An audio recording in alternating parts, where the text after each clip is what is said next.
Hello everyone and welcome to the ink2inc series of the Fintelligent Investor channel, where we bring to you stories of real startups, how these startups started just as an idea and are successful companies today. Today we have with us Mr. G. Sadananda Murthy of SamparkBindu Solutions Private Limited.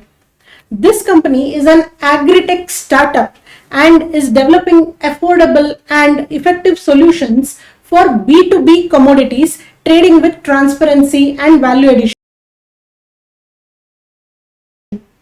What is this company about? We will get to know from you, sir, more.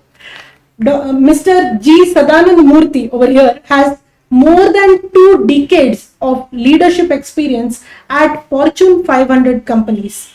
Welcome to the show, sir. My pleasure. Sir, please tell us more about yourself and your startup. Definitely. I am Gundlupet Sadananda Murthy in total. Gundlupet is standing for my native place, that's the Tamil Nadu border. And I have been raised completely in Bangalore. And I did my engineering in Hassan and followed by my MTech in Surathkal, NITK Surathkal. After which I worked in the software side for 20 years, working in companies like Motorola, Broadcom and NetApp in various management positions. And you call it the midlife crisis, you call it one way or the other. There was something itching in me to do something different. And that is what took me to entrepreneurship finally in 2020. One good part there is that if you look at my entire history of 20 years, I have never applied for a job myself. Okay, so I got it through campus, but then the company Motorola closed down due to the iridium fiasco. So luckily for them, I had to look out and then I got a job. Post which, even in Broadcom, when I just moved out, that was my conscious decision finally to get into something that was related to agriculture. The reason being, I come from an agricultural background. My grandfather was an agriculturist. I also bought agricultural land. I wanted to do something with it in herbal plants and things like that, but it didn't work out. And then eventually it took turn to SamparkBindu in 2020. So how did you come up with this idea? Like, was there any problem that you saw that you wanted to solve? Ideally, it would have been yes, but to be fair, answer is no.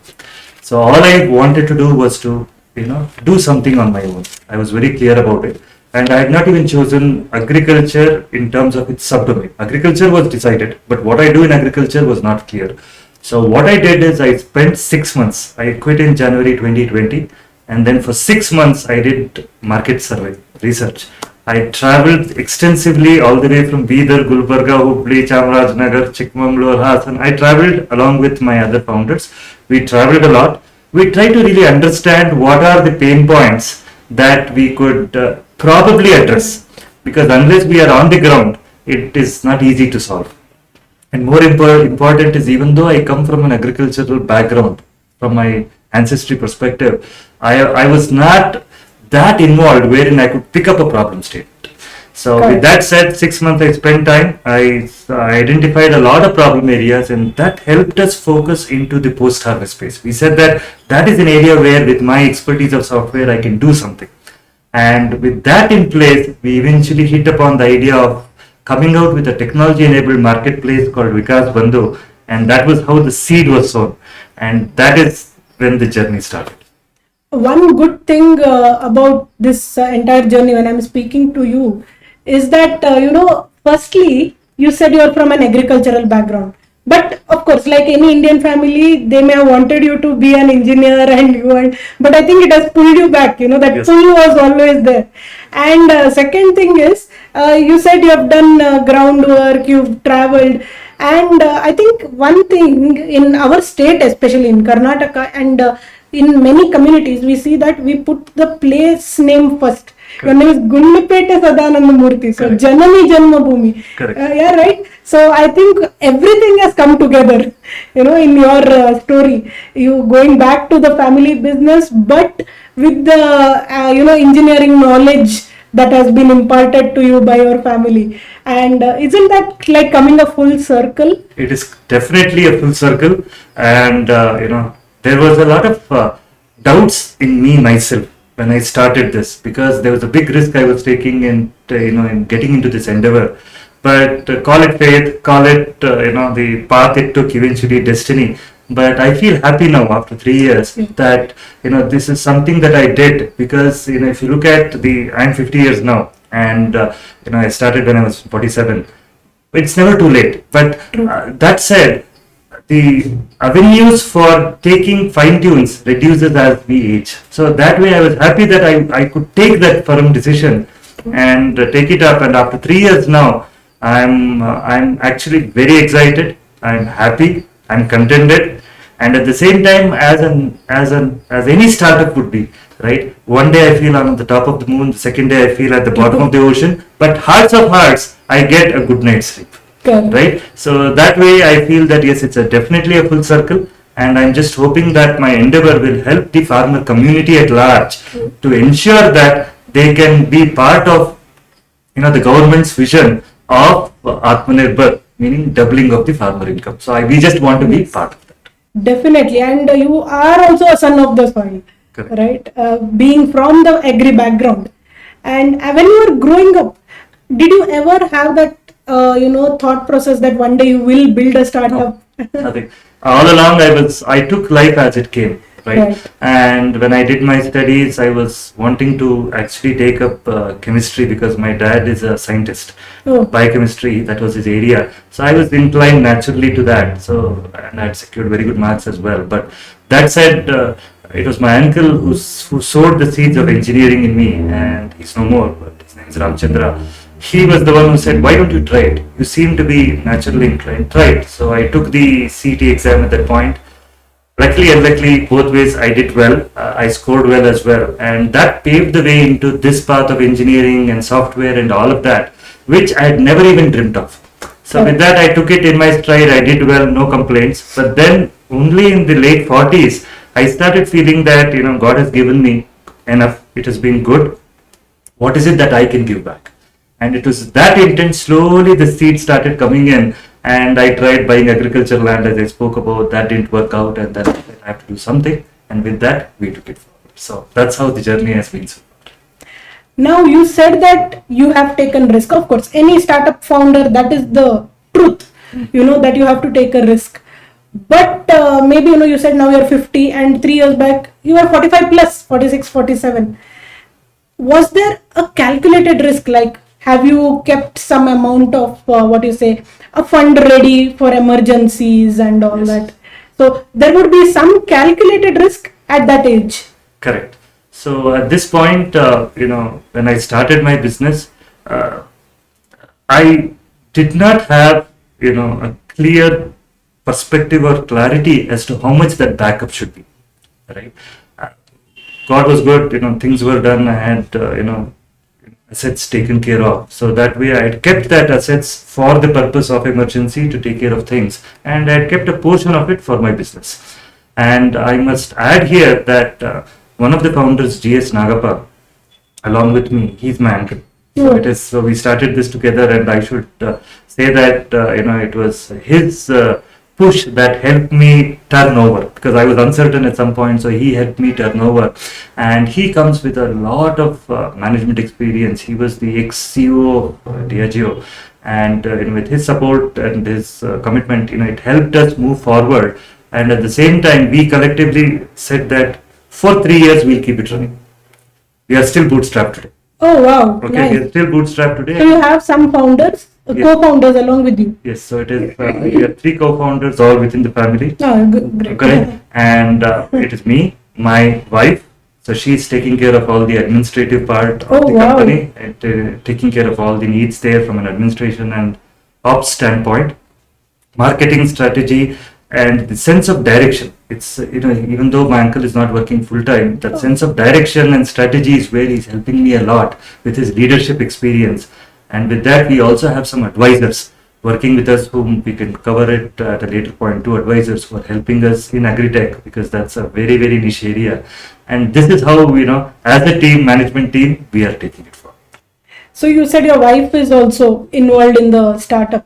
So then who is the sane person in the house? Because startup founders have to have that level of Definitely, she's the same person. Again. Okay. But she only balances, is She it? balances. See, what happens is we have 2 kids. Okay, Yeah, okay. and she's also working part time in the sense to the extent Okay, that is possible yeah. because with 2 kids at home, Because otherwise it's not possible. my son is in 10th right now, my daughter Oh. is in BCom. So that way there's a lot of family Yes. responsibilities that she has as well. So that way to the extent possible she supports, Right. and so my uncle as well. And I sort of, in the context of things is the single man army running it right now, Yes. but with the support of these. Practicality, yeah. And how do your kids take this that both the parents are in startups? They are sort of, they Or are are they happy. also inspired by They are this? happy. My daughter, she's doing her BCom, and then she keeps asking me, "Oh, what is cash flow? What is that? What is this?" Because she relates to it a little. And what I plan to do is to get her into internship so that she understands this better. My son is very excited about it. He says that yes, I'm happy, and one day I will also either run my own business. So he's do something. inspired by He's it. inspired, and he even though he wants to get into astrophysics and things like that. Oh, wow. But money management, since he's involved the way I talk at home and all of that, he says, yes, study, when I complete my 10th, I want to get into some sort of a side business where, I understand what you Correct. are trying to do. Correct. And to that degree, it's good. Nice, nice. So you said that you are a bootstrapped startup. So when you started, what were the first resources that you tapped into? So, when we started off, just before I get into the resources, I will just give an ecosystem view of what we are trying to do. And with that, the resources will fall in play automatically. See, as a concept, what we are actually trying to do is to connect farmer produce organizations, farmer produce companies, and societies majorly as the source points and connect them to institutional businesses. No. We try to minimize the overheads, the supply chain, we try to optimize it and try to bring value so that the source point can get a better value for their produce or commodities, and at the same time the buyer can get it at a cheaper price at his doorstep. And enabling all of this is technology. And when I call it as post-harvest, what we are actually trying to do is looking at 3 options: sell, hold, and store. Okay. When I say sell, we are not just a simple trading platform. What we do is typically you look at India Mart, you look at other players, it's more of an advertising platform. All the people just say, I want to buy, I want to sell. But who does that intelligent connect? Correct. Is where we come in. So we have actually developed a new auto rank model for which we have applied for a patent. Oh. And with that, what we are trying to do is using big data. A lot of data is available with the government today, Yes. right? So we are using all of that as basis price discovery being one. And with that in place, we are using this auto rank on the top of it to ensure that we have a curated set of buyers and sellers exposed. A proprietary match algorithm enabled by big data ensures that the best match is accounted for using multiple parameters. When I try to search, I will get a curated list of 5 instead of 100. Whereby the chances of improving the connection to transaction ratio improves. Wow. So that is the sell part. Okay. And all this is B2B. All this is B2B. Right. Okay. And then when it comes to hold, let us assume that an FPO or a farmer or some source point actually is not very keen on selling, but he wants to hold. But he doesn't know whether it is the right time to hold or not. So then what we do is using price prediction, which is all AI driven. Yeah. We are trying to come out with a multivariant price, determination algorithm that we have, which gives him an indication that yes, it is making sense to hold or not. That comes as a service which he can avail of. And then if he decides to hold, we then use blockchain to connect him to warehouses so that he can connect to warehouses, he or she can connect to warehouses, the FPO can connect to warehouses, and at a later point, sell it when the price is more differentiated. So he need not have a warehouse of his own, and you are just connecting. I am connecting and taking a facilitation fee for it. That's it. That's it. Okay. So then comes the value addition. So do you take any responsibility of the storage? We take responsibility of the storage, meaning the connection part, and then Right. using blockchain, it's all ledger based. Yes. So that automatically he gets a receipt. After No, which, but do you have a storage? we don't have a storage. So then that's brilliant. Ah. Yes. But on the third part, when it comes to value addition, we are actually thinking of having a small storage place. Right. Not storage place per se, but some valued storage place to post-process. Okay. And what we are actually looking out is, have a small unit where, for example, it could be pepper, it could be tur dal, it could be something else, where there is minimal value addition required. You want to store, clean, grade, and pack. Because these people, they give it in gunny bags. Yes. They lose out on that. So instead of that, if we are able to do that basic value addition, ensure that they are able to present it better, they are able to sell it for a better price. And what we do is we take, as that is a service, we take a small facilitation fee out of that. True. Our aim is to ensure that using these three methods, all the three that we spoke about, at the end of the day, the source point, which is either a farmer organization or it could be traders, anybody for that matter, they should be able to get a better value point for their produce, and it should be an easy transaction for the buyer. So with this context in mind, I will answer your question of resources. We were lost when we started, okay, and we just didn't know how to approach the problem. Even though we had done market research, we had done this, we said that unless we get some mentors, life is going to be tough. So with that in place, we took two mentors. One of them, his name is Satish, and the second person's name is Ganesh. And we worked with them offline as an advisor mode, more than a mentor. And they gave us valuable insights of how we could take this journey forward. One is through grants, because grants were required. The second is with regards to people. We looked at multiple options. For my software development job, I was not very tense because I come from that background. Correct. So what I did is, since I had some social impact in my mind, right, I said I should use that or translate that even at this level. And what I did is, since it was COVID time at that stage, I said that I will actually give jobs to people who have the potential but are in need of it. For example, ladies who had quit their job because of family, ladies who were who had to come back to Bangalore because they lost a job elsewhere. Then people who were looking out for a job either way. So that way, the initial set of 6 people I took both on the operations side as well as on the software side, development and testing, were all people who were in need, who had the potential, but I took a risk. Right? That is how it definitely. Right? So that is how it stuck, and that is how it has paved off. Because some of them are still there with me today, some of them have moved out, but that is how it started. And one of my operations guy at that time was struggling. He's turned out to be a fantastic player with me. Wow.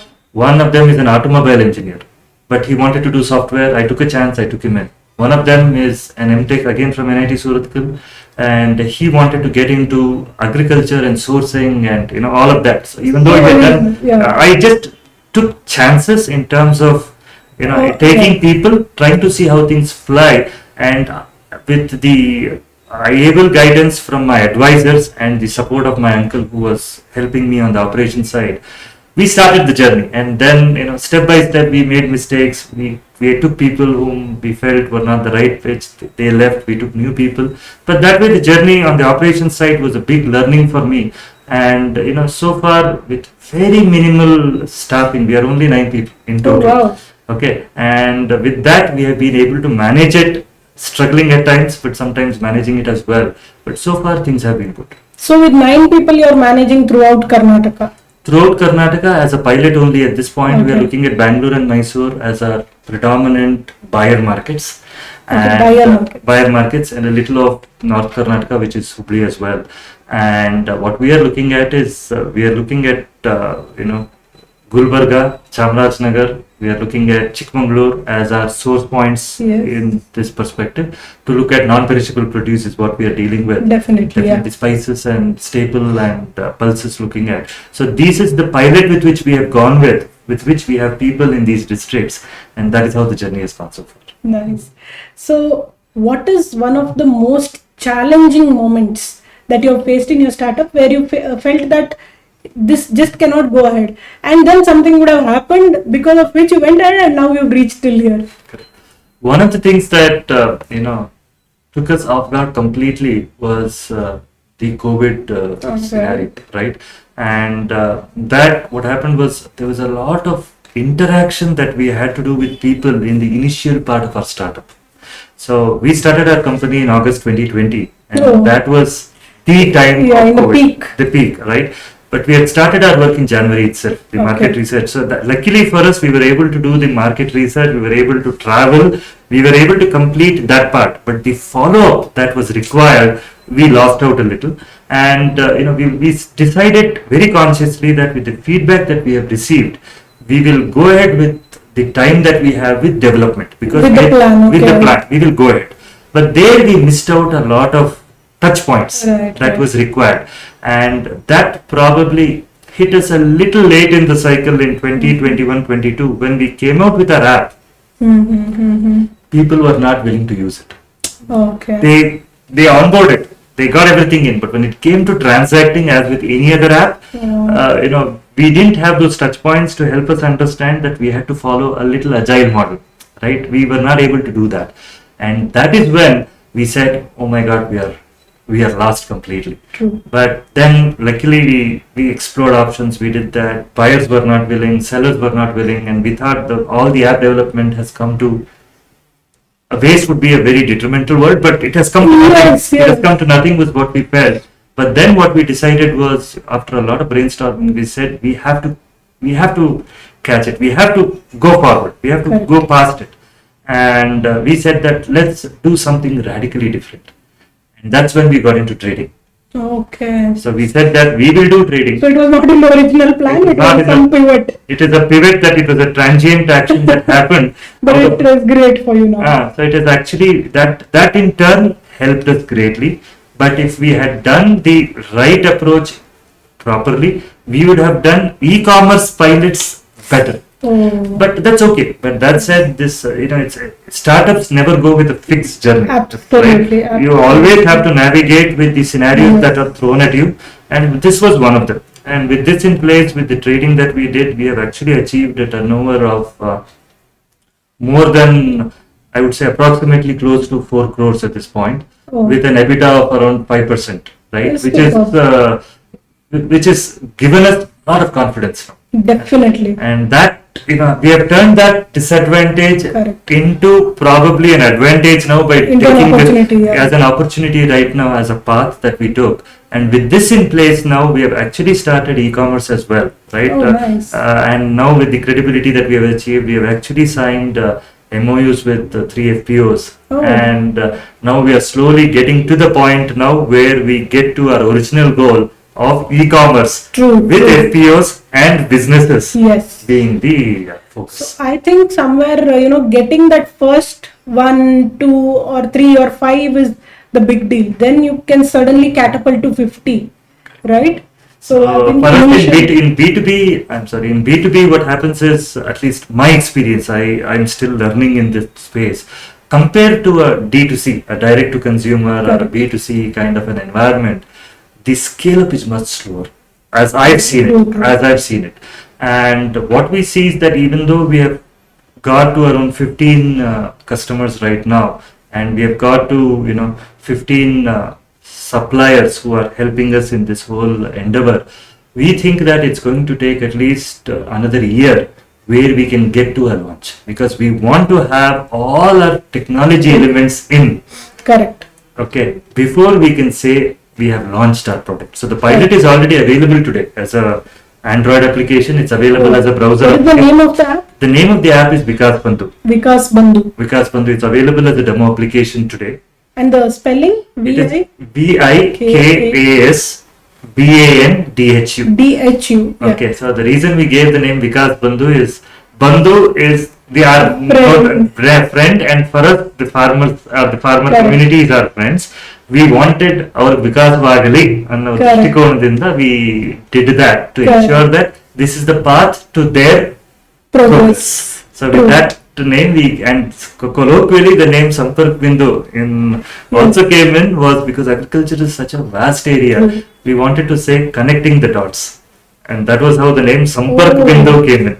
Connecting the Wow, dots. that's So, really nice. Okay, So BindhuSolutions is like a partner in your progress. partner in your progress, correct. Correct. So that is how this. So the app is available today. It's available as a beta application today, and that is what we are using for our pilot right now. And what we are looking at as a stage by stage is the initial people who are not very comfortable with e-commerce, they do trading with us as an onboarding vehicle. True. And then we transition them into e-commerce. So we believe that by next year, we would have gone through that critical phase of getting adequate number of FPOs in our midst, which can cater to the need of our institutional buyers, with which we can launch our.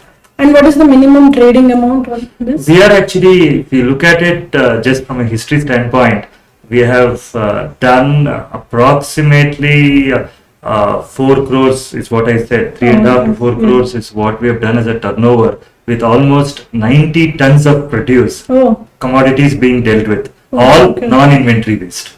Okay. So we don't have stocking, we don't have anything. It's all on demand that we try to tailor to, and we have done that.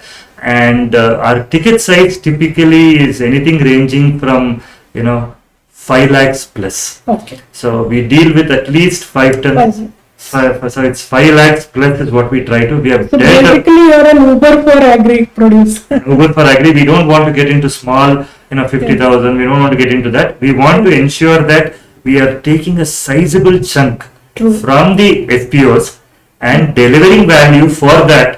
Correct. With minimum overheads. Because if you get into a D2C, you have to actually do processing on it, and then you're dealing with 100 customers. It's a different cycle completely. And it's a different area. Yes. So there's nothing right or wrong about it, but this is what we consciously choose.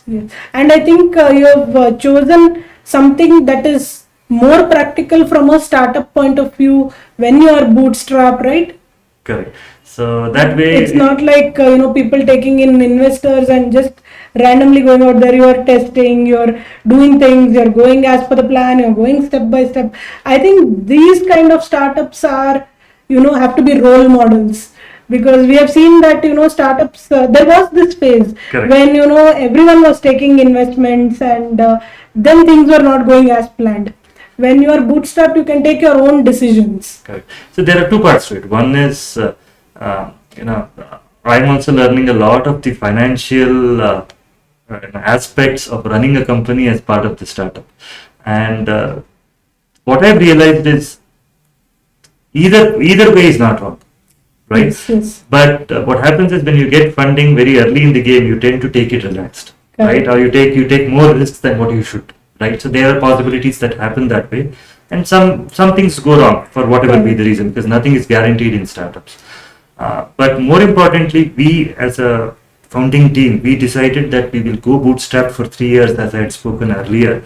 And independent of the amount of money that rolls in, what we wanted to look at is if we are able to establish value at the end of 3 years, financially our dilution reduces proportionately. Correct. Because our valuation would be better, right? Yeah. And that way we have a better control in terms of running our business the way we would want to, given a chance. So that is the aim we had it, but the down part of it is that a lot of times we have got into very crunch situations, where, dealing with tomorrow has been tough, but God's grace, things have, reached such bottom, crest and troughs is what you call it, but it has reached troughs multiple times, but somehow we have been able to navigate out of it. But we feel that with the runway that we have now, approximately of a year, now we have started opening up to investors, because we have got some credibility, we have got on your side as well. On my side as well. So in the 1 year, I'm hopeful that we should be able to take it to the next level. Nice. What was the first big milestone that you achieved in your startup? The first big milestone was, there are many, but if you would want me to highlight one of them, is that, we were able to actually get our MVP going. Because we had all freshers. Right. And I'd actually, as I spoke about the kind of people we employed, it was a Herculean task, even though I come from software, to get things done. And then there was a lot of consultants we worked with for UX design, for that, this, etc., who did wonderful to help us completely. And then by the time we could navigate our way through the story, there was a lot of things I didn't know myself too, because I come from an embedded background completely. I didn't know UX design, I didn't know UI, I didn't know cloud, Yes. even though I was part of, but I had not done cloud development. So with all of that said, there was a lot of learning I did. And over time, we navigated our software original conception was A, it turned out to be B, but then it was all because of the lot of fine tunes that happened all along the way during the COVID point. And by the time we got to our MVP, even though the users did not get to it as we expected, but the fact that we were able to Yes. get an MVP with Absolutely. with running with minimal staff, getting with no support whatsoever, Yes. that in itself was a I very mean, moral getting boosting. the UI what you have planned, getting it in actual. Right, so with using we used as a framework we used React Redux as our UI framework, and at the same time we Okay. used Node.js, Python, and all of that for So our everything, everything. So it was all everything was new for us. Yes. Right, even it was new to me. It was new to my team as Yes. well. And I told you about people doing automobile engineering. They came in, so they had to learn. But at the end of the day, we made it, and Wow. we used AWS as our cloud provider. Nice. And that way we were able to get the MVP going, and hopefully we would have been much more happier if the transactions had happened, but I think what played out was natural and it was right. Yes. So that way the trading that happened has given us confidence. Now we are able to use that to pivot them Correct. to e-commerce. To e-commerce. So all said and done, I think the journey has gone in as the river, and it's just gone along the way. We have tried to adjust to it, but on the onset or as we stand right now, I feel that's what I keep telling people. If you have an entrepreneurial mindset, Yes. I say you have to get into it. Correct. What you learn in 2 years of entrepreneurship, you cannot even imagine the extent of learning you would have had. Even 20 years of corporate life will not take you that far. Yes. Yes. So- And someone with a non-engineering background or a non-software background also, if he or she gets into this entrepreneurial journey, in today's day and time, somehow they will learn all this also. They have to. Because it's the necessity. Mother is the Necessity is the mother of invention, invention. right? So with Yes. that said, we learn finance. I didn't even know what cash flow meant. I didn't know none Yes, of these exactly. You are not from a finance So for background. me, I had to actually Yes. take help from that and then understand all of it now. So that way, it molds you better. Exactly. So I think science, commerce, and arts, you have to be creative, because imagine if you have a very good MVP, but the UI is not at all good, there also you need a creativity. You need some artistic streak somewhere. Correct. You need to know your commerce, you need to know your finance, and you need to know your technology. If all three comes together only, I think in today's time, all three have to come together. It is actually very correctly said. For me, it is a blend, right, of everything put together. And if you look at even the history, there is only 1 in 10 startups or 1 in 20 startups that succeed. In True. spite of all of these three coming in play, you should have the fourth factor, which is luck. Okay, Yeah, because I'm timing, absolutely. luck and timing. Timing, yes. Yes. So as your fourth element, which then helps take it forward. So when I started this startup, I told myself very clearly that I am not looking at success. Success should come on its own, but I should sort of set the path in a manner where, eventually, I don't go behind success, but Yes. I should have all the elements in place in time, Correct. which will enable it to happen forward. So I was ready for either way to happen. I had put 3 years as my period, and even today, touch wood, if things go fine, nothing as good as it. But Correct. hypothetically, right, if things go south, right, I'm not going to cry over spoiled milk. I'm going to say that what I learned in this journey has been so much. Once you are an entrepreneur, typically you are an entrepreneur for life. Yes. And I think, God forbid, even if that happens, you have a lot of that experience and learning, and something else also, if you start, it might not take 3 years. It will not take, because we have gone through that phase completely now. Yes. And now it becomes The learning curve has already been in the past now, right? correct. So that way it helps us take it forward. So that way, the journey has been good. Everything has been, with all the ups and downs that we have had, as any startup would be, we have come a long way, a very Right. long way.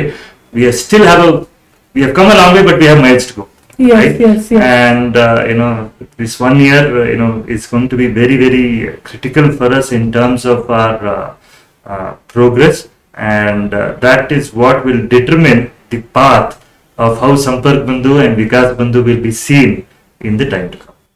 You mentioned that you took up two mentors. So can you tell more about that? What is the importance of a mentor in a startup, and where would your startup be if you had not taken mentors?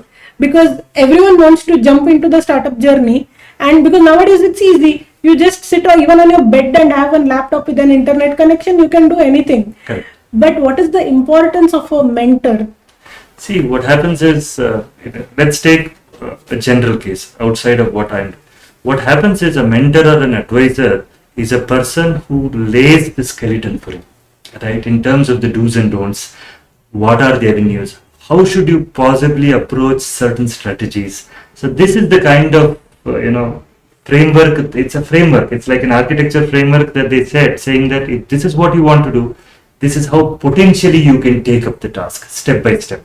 Not into the level of detail, but at least lay some kind of foundation to take it through. True.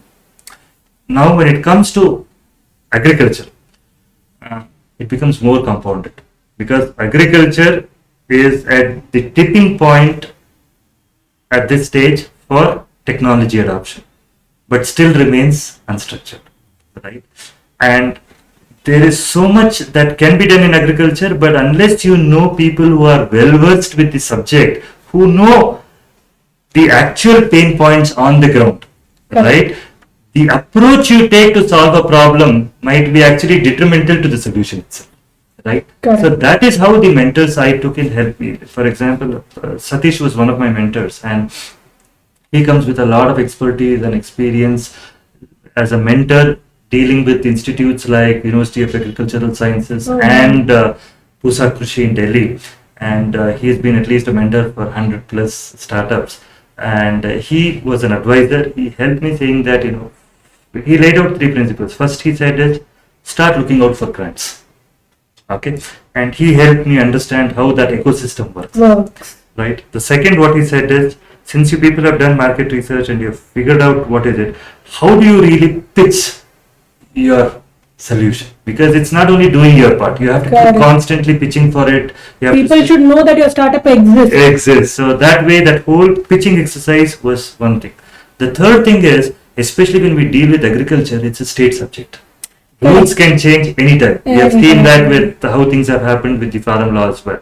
So that said, being a state subject, we need somebody who can help us, alert us, and guide us on the statutory part of things, that we miss otherwise. Not only in agriculture, in many areas for that matter. Yes. And especially in agriculture, being a state subject, it could be, for example, simple things like, I want to do e-commerce. There are huge rules for that. Yes. So that way, it's the statutory part of it. It being state subject, then you dealing with all of these elements put together. How do you take up and one of the things that he said is, he said, don't go to perishables.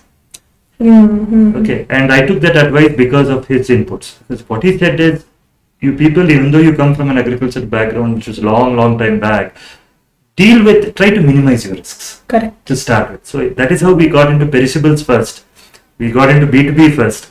And all of those ideations of which approach I could have taken. D2C I could have done. B2B I could have done. Fruits and vegetables I could have done. B2B to C. The options were plenty as a post-harvest marketplace.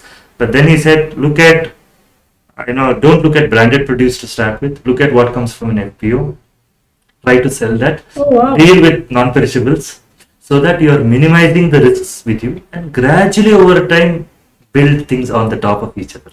So that automatically you will be able to, at a point in time, say 4 years down the line, you will be successful with fruits and vegetables as well. And how did you find these mentors? Luckily for me, I knew them even before they were also linked to me, meaning that I knew them through a lot of circles. Other social networks. Other networks. I knew them, and then they were also my known acquaintances as well. But I didn't expect that I would need their help professionally. It just so happened that when I was looking out, I approached them. They said that yes, and both of them have actually played a very pivotal role in supporting me especially in the times of crisis. Because when things are going fine, you feel that you are on the top, you can manage yourself. But when things go south, that's when you need support and guidance. And somewhere, our thinking will kind of stop because of the other tensions that are there. Correct. And we need someone with a clarity in thinking at that point of time. That way, they have been able to provide that level of support, along with my uncle as well, who has given me because he comes with a lot of leadership experience. So that way, that is what has allowed us to digest some unforeseen southbound activities that happened, and at the same time overcome it and reach a point where we feel that yes, we are happy that in the 3 years we have achieved something. Yes, and that's actually a very short period of time, because startups just go on and on for 7 years, 8 years, 10 years. But 3 years, I think, maybe did you have a written down plan that this is what we have to achieve at this quarter, this month, and all that? All of that was on paper. We did all of it. Nothing much. So we got into, so many. That's when we realized that, having a goal is good, but at the same time we should be flexible as well. So we had a 2-year path which turned out to be 3 or 4 years now. So we have actually gone past by 100%. But the additional steps that we have taken to deal with the current situations is what I think will make it wrong. Because the plan is always like this, but we have to go like this. So that is how it has been. Yes. Probably with a larger tangential, it has gone a lot more that way. But that said, it's been good so far, and the exposure that we have had has been relatively good, and we have got the support of a lot of incubation centers as well, which is helping us in the near term and the long term as well. Yes, I'm coming to that now. SamparkBindu Solutions Private Limited is incubated at the Jyoti Institute of Technology Foundation, Bangalore, AIC. Right? Correct. So, how did you get into AIC, that is Atal Incubation Center, at the Jyoti Institute of Technology Foundation, Bangalore, and how has this AIC ecosystem helped you and your startup? I would be happy to answer that. Right. We for the first year, 2020, we were aimlessly trying to succeed or move forward. And as my mentor was suggesting, he was trying to look at multiple options for incubation. And since we were a technology-based solution, one of the options that came out is we should try the startup seed fund that the government of India had come out with. And we were trying options there. I tried multiple colleges, but somehow it was nothing was converging. We would try, something would not go in, or the meetings would not happen, and things like that. But I would be, I'm really, humbled by our interactions with AIC Jyoti, especially Dr. Anand Prasad.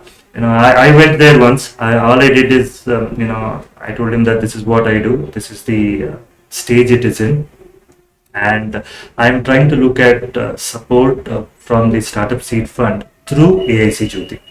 And I got introduced to him through the CEO of the Nitte College in Puttur, that belt, and Karkala, sorry. And then Acharya, right? So then from there, so I eventually got introduced here. And he just had a look at it, and he said that, since the fact that you are trying to do something for farmers, I feel that we should give an opportunity for him. Right. Okay, it was just a 10-minute discussion that I had with him, and after that, it went through its rounds, right, of selection, and then after 2-3 months, we did get our startup seed fund through them, and thanks to Dr. Anant and his team, and that seed fund helped us greatly to not in terms of the money. It was in terms of the confidence that yes, that is a major milestone that we have achieved, which we can highlight and at the same time, the money that has come in can be put into good use. And that is what we used a little for our software development. We used that a little of that money for our initial pilot trading when we wanted it. So that way it helped us a little there as well. And with all of that, it also give you a confidence that your idea will work. So the fact that there was a panel, they looked at it, they agreed to it, and we were able to get some funding there. And at the same time, we got funding through the Krishik program with University of Agricultural Sciences, Dharwad. And at the same time, we got funding through METI. Who gave you the awareness of all these funds? It was all through my mentor, Satish. Wow, nice. So then, once you get into the flow of it, you can start navigating yourself. Yes. Right? So that is when I started realizing that opportunities came into way, and then I got some grants from METI as well, Ministry of Electronics and IT, and there was a program called TIE 2.0. So we were incubated with Triple ITP Bangalore, and we were awarded there as well. And so that way, so your boat has been even in the technological waters, even in the agri waters. Yes, that is what I was very clear of. I wanted to be sure that technology is an enabling stone. Yes. Technology by itself cannot do much because you need people in the agri setup. Yes, but technology should be an enabler. Should be definitely there, right? Yes. So, what is one of the craziest things that you've done in your startup to achieve a particular goal? The craziest things that I've done, if you ask me, there are two things. One is getting into agriculture itself. Right. Okay, because I come from, even though I said I come from an agricultural background, even though it was on my mind for 3-4 years, for me to jump and go beyond my doubts itself in an area that I was not, knowledgeable adequately, right? Itself was, people called it crazy. Not I calling it crazy, people called it crazy. Right? They said that you're going southbound. That will not work. But somehow it was conviction. I said that yes, I'll do. So that was in itself one of the crazy things. The second thing was when I started off with trading, we were lost because we didn't know how to approach. We had institutional buyers that we were talking to.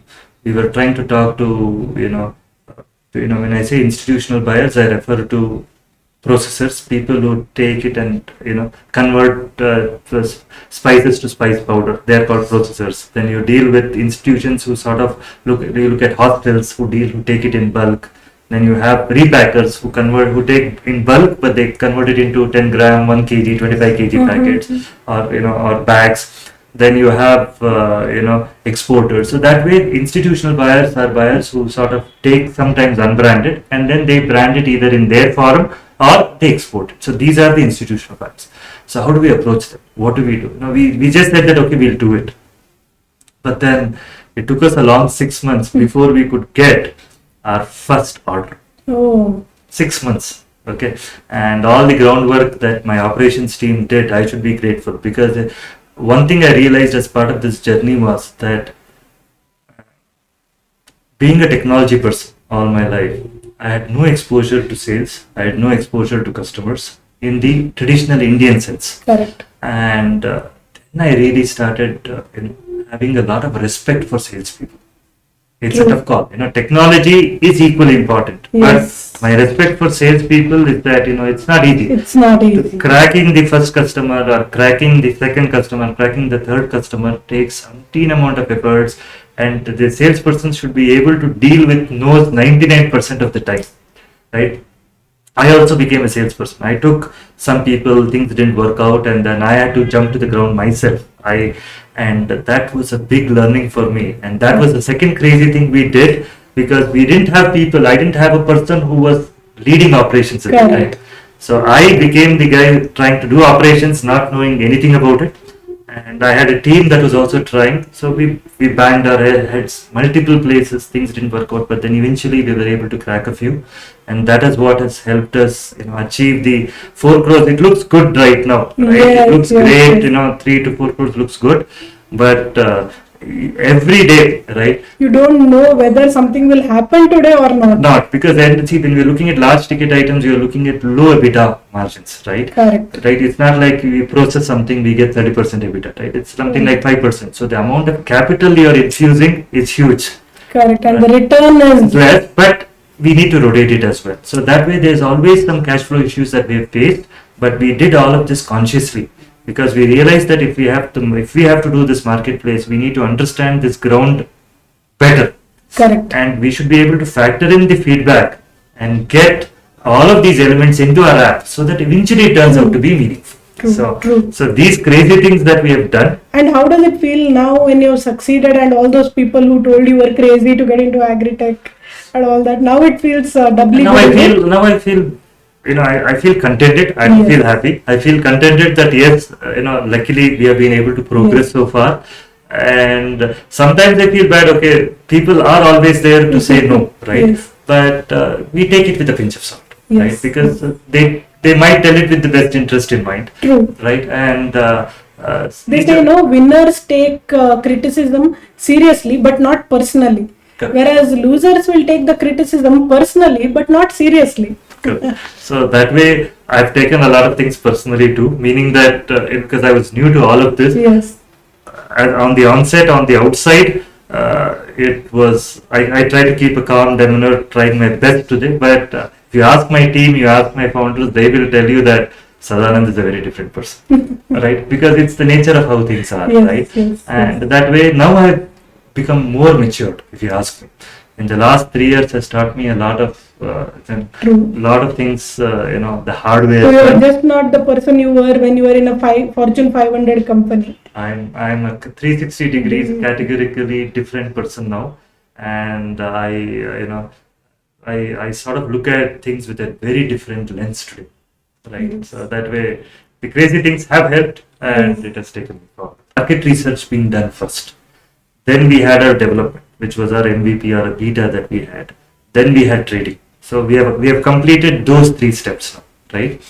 And going forward, we are now trying. We have started our e-commerce pilot. It's already on for some time now, and we have done a good GMV there as well. But we have to get the ecosystem to the extent we wanted, with the FPOs being an active part. So that is underway right now. And we have to get a lot of the other elements in. For example, our cell solution is ready. The auto rank that I spoke about with that patent, everything is ready now. But a lot of it is in the works right now, where we want to look at cell hold. The predictive part that I'm talking about is all in the works right now.